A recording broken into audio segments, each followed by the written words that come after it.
We have a global problem that requires a global solution. We need the best science in the world. We need the best manufacturing in the world. If we have anybody left over anywhere as a reservoir of virus, it not only threatens them, but threatens the world.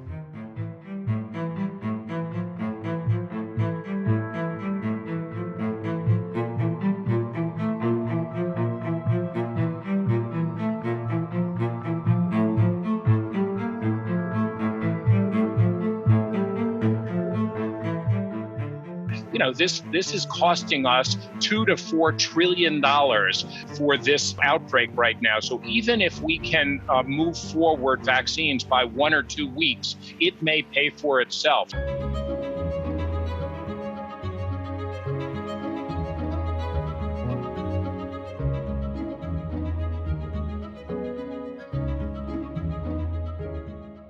The collaboration is unprecedented. Normally, we have paper processes which take weeks and months to get feedback. Today, we talk about getting feedback from regulators within the day.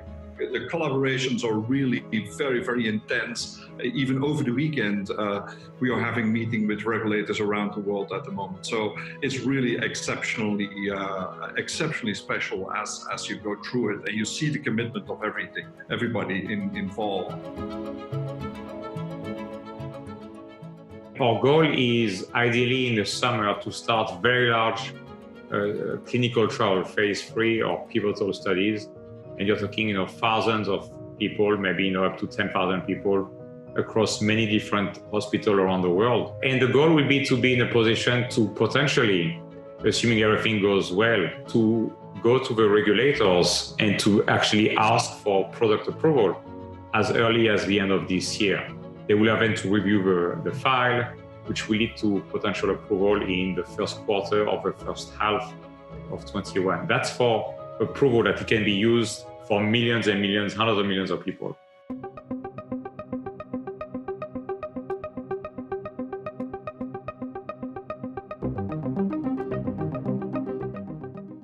Where we will take over is in the manufacturing side, and then ultimately, obviously, scale up in distribution. And that has to be done in partnership with industry.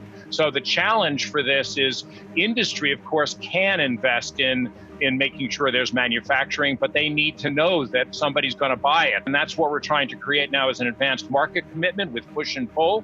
What's going to be important here and what's very unique is that we have to go so fast and so huge. Because where Ebola was a problem in Central Africa with a few 100,000 vaccines, you can get it under control.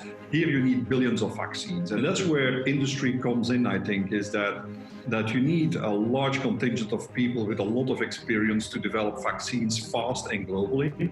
And then you need in parallel, not just sequential, but you need to start already preparing manufacturing long before you have your clinical results available.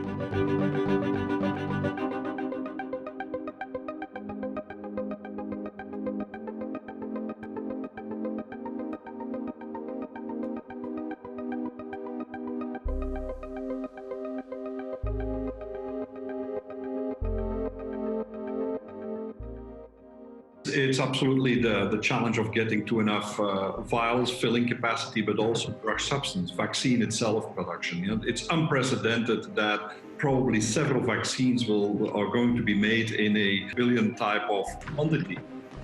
We count today on doing 5 vaccines per vial because there is no other way to get 1 billion vaccines to people in 18 months if you don't start working like that.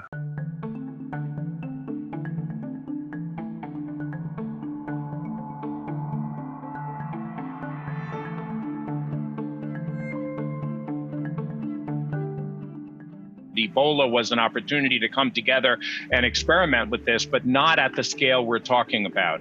And this is why the private sector is critical. Paul talked about the private sector for vaccines, but let me talk about a different role for the private sector, which is going to be in distribution, bringing innovation in. How do we do last mile? We're working with UPS on that. We're working with drones to deliver equipment. We try to make sure that there is a very large capacity available so that the quantity can support a large part of the world, and fighting for equitable access in the world, that people can get access wherever they need it in the world is very important. If we don't solve this infection in every part of the world, it will not be solved for the world. And that's where an unprecedented global collaboration will be needed. And speed. Yeah? Days count, hours count, not just for the economy, but just for every life which will be lost if we do this not fast enough.